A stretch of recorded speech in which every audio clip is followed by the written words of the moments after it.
Dans ma conception politique, j'accorde, comme on l'a compris, beaucoup d'importance aux communautés. Et quand j'emploie le mot communauté, c'est dans un sens très large. Ça peut être une communauté locale, au niveau d'une cité, d'une région, d'un climat, d'une origine. Les gens d'une même origine peuvent se regrouper. Et ça peut être une communauté religieuse, politique, etc.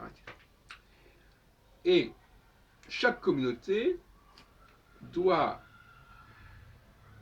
contribuer à la mesure de ses capacités.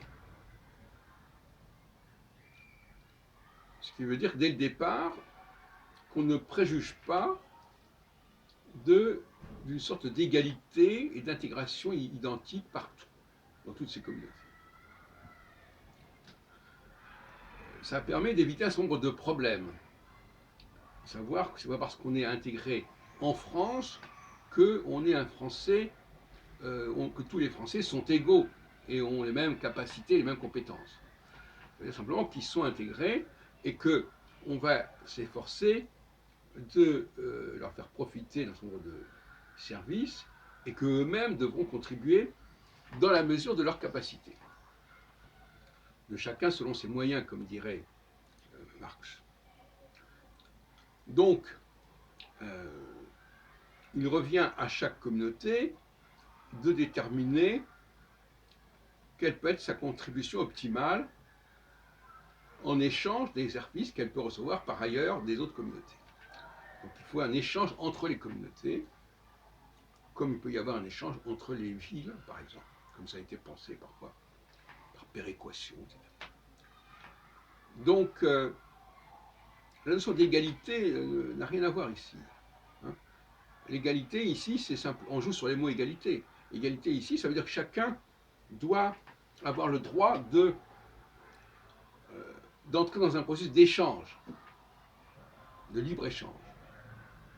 Il fait partie du club, bon, mais encore faut-il savoir, encore la question de savoir qu'on va échanger.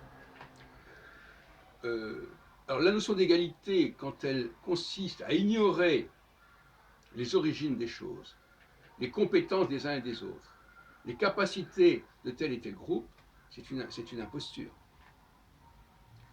L'égalité ne doit pas être synonyme d'ignorance. L'égalité n'est pas du genre je ne veux pas savoir d'où vous venez, je ne veux pas savoir ce que vous savez faire, je ne veux pas prendre connaissance de votre spécificité en tant qu'individu et en tant que groupe. Alors si ça c'est l'égalité, je n'en veux pas, c'est évident. Donc un groupe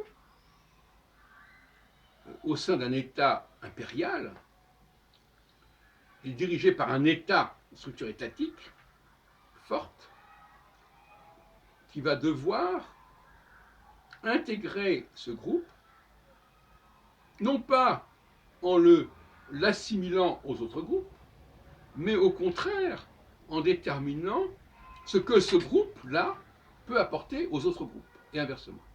Qu'est-ce qu'il peut recevoir et qu'est-ce qu'il peut donner? C'est le terme de l'échange au sein d'un État. Un État impérial, c'est un État qui organise, par exemple l'Union européenne est un État impérial, quelque part, même si elle n'a pas certains éléments importants. L'État impérial, il organise le flux des échanges au sein de son ensemble, dont il est responsable.